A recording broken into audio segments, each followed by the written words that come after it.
Hello, I'm the Nostalgia Critic. I remember it so you don't have to. And welcome to another rendition of Old vs. New.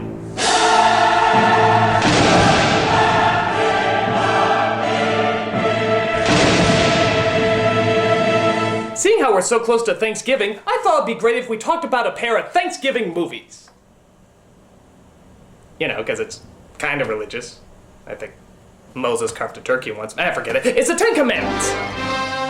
In 1956, one of the greatest directors of all time, Cecil B. DeMille, made one of the most famous films of all time, The Ten Commandments. Actually, it was a remake of his already popular epic from the 1920s. I guess he just wanted to up the epicness. And I know I should probably do an old versus new on these two films, but seeing how they both had the same director, I think it's kind of cheating. The 56 version is of course considered a classic, and no major studio would dare try to top it. That is until DreamWorks came along and tried to tell the same story as an animated musical. Interesting choice. When you hear Bible mixed with musical and Disney-style animation, you automatically think disaster. But The Prince of Egypt was actually a decent remake. It wasn't telling the exact same story, it had different angles, a different scale, and a different spin on the main characters. And in my opinion, is a very underrated animated film. But still, which one holds up the best, the original classic or the anime reimagining? Well, let's dive right into the land of milk and honey.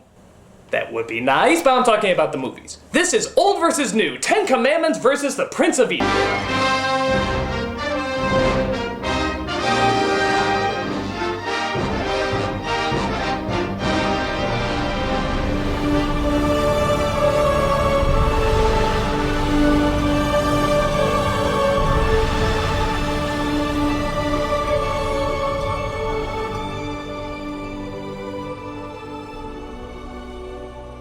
It's hard to find someone to play one of the most holy people in all of the Bible, so we'll just settle for the human from Planet of the Apes and Iceman from Top Gun. Solid. Let's take a look at Best Moses.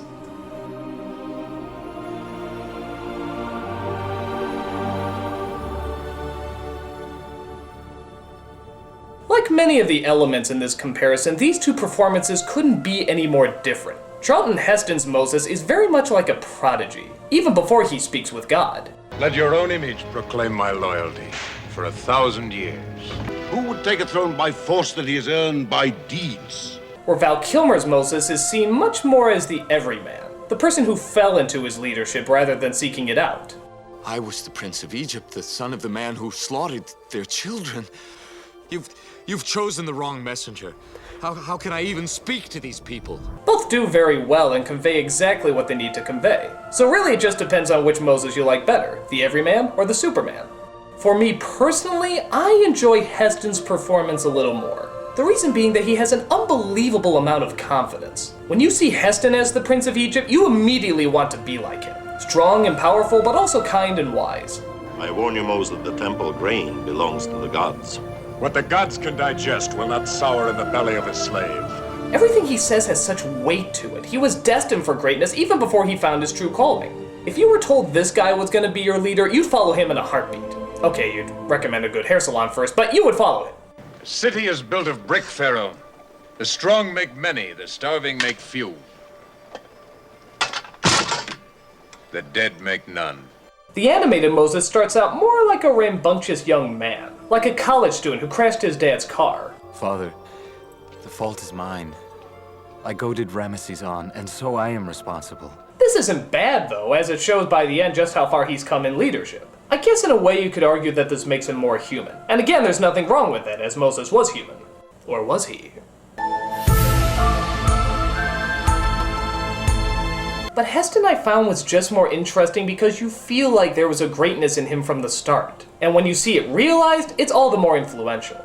Though granted, his speech can at times be a little stilted and, dare I say it, preachy. Blessed art thou, O Lord our God. We bring you the word of God, and you shall know that God is God. What kingdom has sent you? The kingdom of the Most High. Biatch. Both do very well, but I think Heston gets the point in this round. Even though Kilmer's is more human and sympathetic, Heston sort of represents the will and strength that all good people can possess. And that's pretty hard to pull off. Plus, he's the only Moses where you actually know his last name. Oh, Moses, Moses, Moses, Moses. Moses, Moses. Moses, Moses. Yeah, I bet you didn't know Moses' last name was also Moses, did you? It's just like that other movie, Mario, and Luigi Mario. Don't start with me! Point goes to Ten Commandments. I didn't mean to cause you more pain.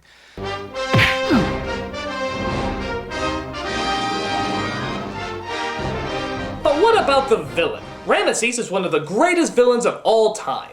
But, did you know that him and Moses were brothers? Oh, you did know that. Sorry, I didn't know. This is the best Ramesses.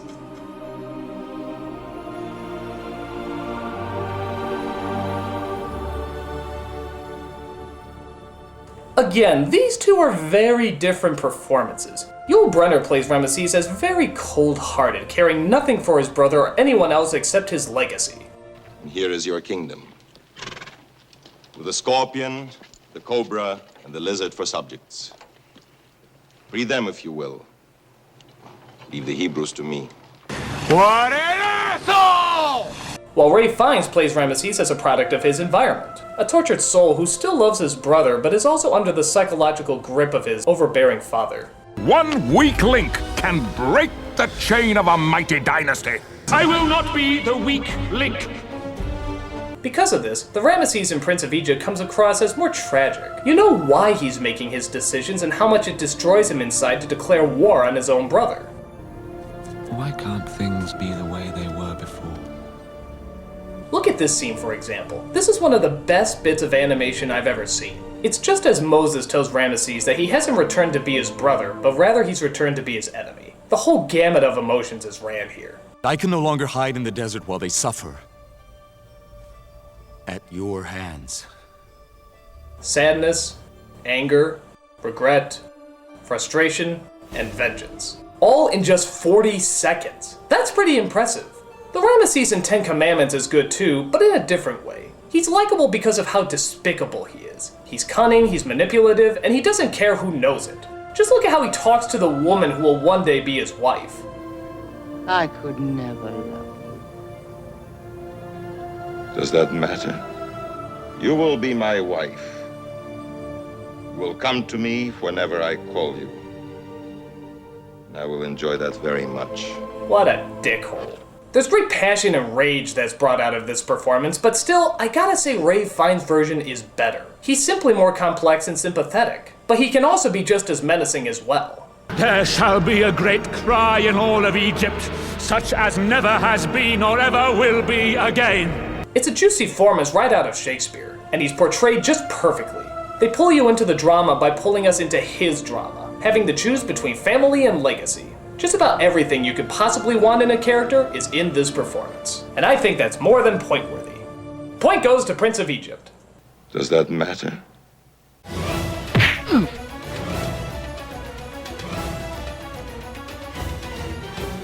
Now comes the real hard part, the supporting cast. Both these films had a gigantic cast of celebrities and all of them were absolutely wonderful. But which one was better? Let's take a look.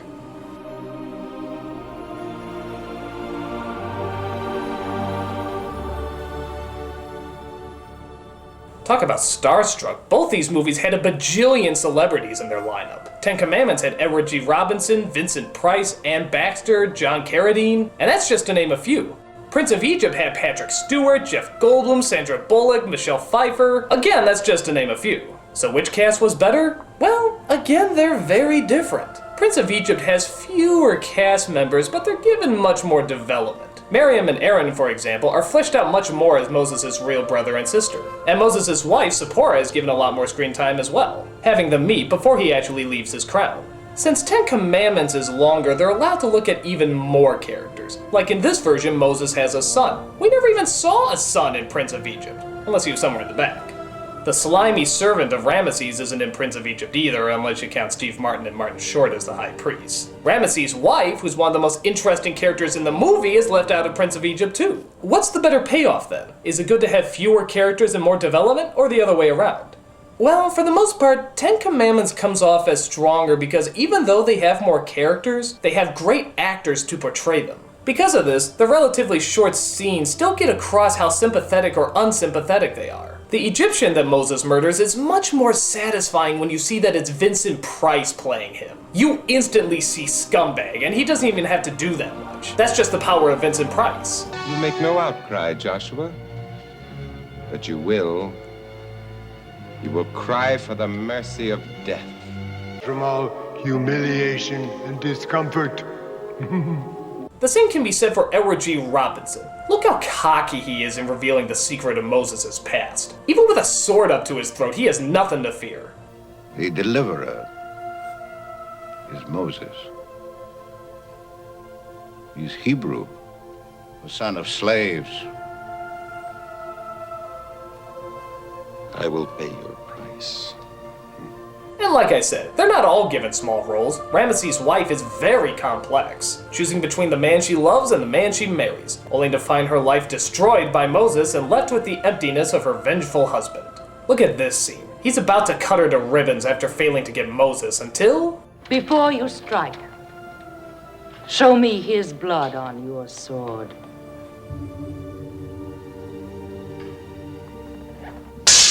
Bastard can't even do it. Maybe he's ashamed of his failure, maybe he just figures it's crueler to leave her alive, but he knows that killing her will bring him nothing. Only a bitch so simple and yet so complex can cause such a reaction. And I think that's what makes Ten Commandments stand out more, the harshness. They portray a world that's advanced but also savage, where great monuments are made but death is common and seen all the time. A world that needs a savior like Moses to intervene. We get some of that harshness in Prince of Egypt with Steve Martin and Martin Short, but they seem out of place. It's a little too gimmicky and, for lack of a better word, cartoony. You're in trouble, young man! Get down here! My new thing! The Prince of Egypt cast is still sympathetic, but this cast is just so fascinating in how cutthroat they are. They get across a lot with very little, and even though I still love the cast in Prince of Egypt, the cast in Ten Commandments is just darker and more interesting. Point goes to the Ten Commandments. You shame yourself.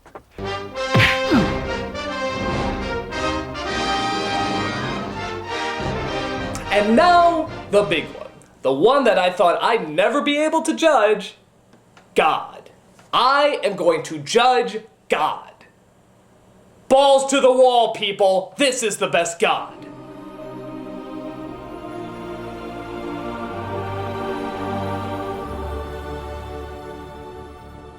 So, yeah, I'll admit, it's a little weird comparing gods. I suppose like before, it just sort of depends on your interpretation. Are you a God-fearing fan or a not God-fearing fan? As far as the story goes, the Ten Commandments God is probably the one most people would think about when hearing it. I mean, this is the God who sent flaming hail, constant darkness, and killed all the firstborns. In short, this was a badass God. So they provided him with a deep, badass voice. Remember the Sabbath day to keep it holy. Do this in my name, or you will get a cap in your ass. Seriously, you're like a bug. I could just be like, and you're gone. Don't mess it up. I am badass God. In Prince of Egypt, we get more of the warm, loving God that many people have favored over the past several years. Take the staff in your hand, Moses. With it, you shall do my wonders. In my opinion, the Prince of Egypt God is a little more clever and well thought out. Just look at the burning bush. It looks like something not of this world, but also something that can be soothing and comforting. The one in the Ten Commandments looks more like a cartoon than, well, the actual cartoon. It also makes the clever choice of having the voice of Moses be the voice of God. You can read a lot into that and come up with some fun conclusions as to why. Who are you? I am that I am. I'm Popeye the Sailor Man. The one in Ten Commandments, again, is the deep traditional booming voice that, while impressive, doesn't sound that loving. Honor thy father and thy mother. Like I said, as the story of smoting goes, this God is probably closer to what most people think of. But the soft, kind God is a much more interesting contrast, and you still feel the size and divinity when he appears. I know it comes down to personal preference, but this God simply seems more like the God of love and peace than this one does. Point goes to the Prince of Egypt. Thou shalt not take the name of the Lord thy God in vain.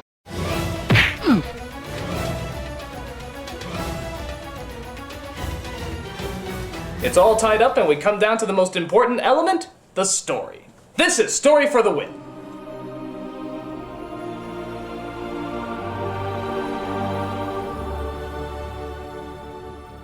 Now, logically, you would think that because Ten Commandments is longer, it has more time to tell a better, complex story. But let's really look at this. Ten Commandments is a complex story with a lot of drama going on, but there's several things they overlooked. For example, it seems to forget that Moses and Ramesses grew up together, that they were technically brothers. I know they're trying to portray Ramesses as the bad seed, but if you were never told that these two were brothers, you probably never would have guessed it. There's no love in their eyes, no memory of the good times that they had. When Moses shows up after years of being gone, Ramesses is just like, whatever, piss off. In Prince of Egypt, the heart of the entire story is around the fact that they're brothers. When Moses arrives, he has no idea how Ramesses is going to react. And he reacts like any brother would. Moses! Ramesses! The focus of the story seems to be on their relationship, and it really works. You feel the pain both of them are going through, and how much they wish they could return to what they had. This makes the drama much more interesting. I also like how more visual Prince of Egypt is. I mean, yeah, Ten Commandments looks unbelievable, but Prince of Egypt really used the visuals to its advantage. Not just because it's animated, but because they also do things differently. Like, compare these scenes back to back, where Moses tells his wife about seeing God. The original is done very well, and a lot of it is portrayed just through Charlton Heston's expressions. But in Prince of Egypt, there's no dialogue at all. I like that you have to guess exactly what he's telling her. The music almost tells the story for us, and her reaction of taking it all in is just perfect. You really feel the emotion of this scene. There's also some scriptural problems the Prince of Egypt works with too. Like in Ten Commandments, Moses turns his staff into a snake, but then the high priest do the exact same thing. Isn't the idea in both the Bible and this movie that there's only one God? How did they change those things then? Is it Insta-snake, just add water? In Prince of Egypt, it's a bit more clever. All the tricks that the priests perform are done with smoke and mirrors. There's a blinding light when the staffs are transformed, so you could make the argument that they switched them while nobody could see. Now that's a really clever way out. The songs themselves surprisingly really help to tell the story too. Not only do they move it along, but they also show what the characters are going through, as well as enhance both the joy and suffering that everyone has to deal with. Though I will admit at times they do seem a little sporadic.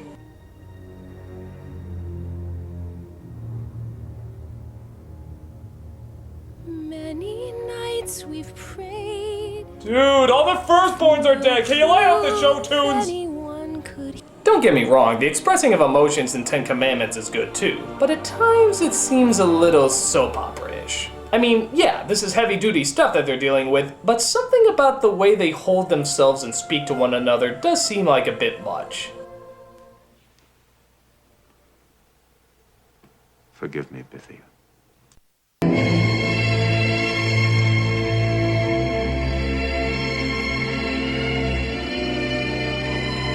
And yes, Prince of Egypt does have this problem sometimes too. There's just some moments that feel really forced. Like the comedy in the first half of the movie, it never really feels that natural.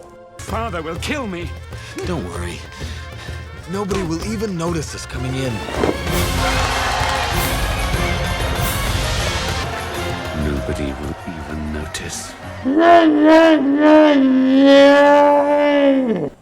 The best comedic moments were the ones that actually added to the drama. Like the desperation in Goldblum's voice as Aaron while trying to stop his sister from revealing who they really are. You must know. Be careful, slave. Oh, my good prince. She's exhausted from the day's work. Not that it was too much. We quite enjoyed it, but she's confused. But even the bad comedy helps generate the kind of corniness of nostalgia. And let's be honest, nostalgia can be corny. It's a pleasant time you want to return to where everything seems simpler. And this works in Prince of Egypt because they're creating a great contrast to the later drama. The few corny moments in Ten Commandments just come out as corny, and don't really add anything in the long run. The corniness comes from how overdramatic it is, not how funny it's trying to be. Because of this, surprisingly, the animated musical seems to be the more dramatic film. Does it have problems? Sure. Are there elements from the original that are better? Absolutely. But on the whole, Prince of Egypt knew that the focus had to be on the brothers. That's where the drama comes from, and that's where the most interesting conflict takes place. They knew that that was the most fascinating element. That's where people could sympathize the most. It makes us realize why the story is so good. It brings out good characters from good writing from a good story. So, it turns out the winner is Prince of Egypt, the superior film. Turn from thy fierce wrath, O Lord.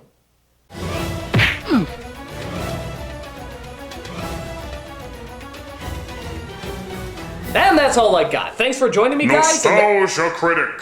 This is God. God? Like the God? Yes, I heard what you were saying about me being a loving God or a vengeful God. Yeah? You were wrong. I'm a vengeful God. Oh. Your ass is grass.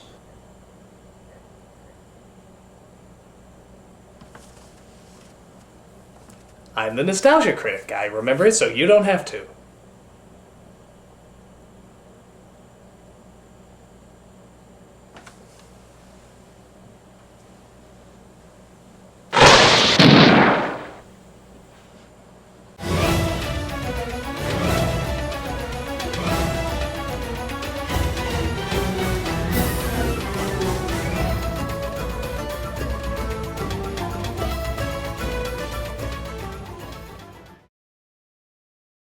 Oh, Moses, Moses.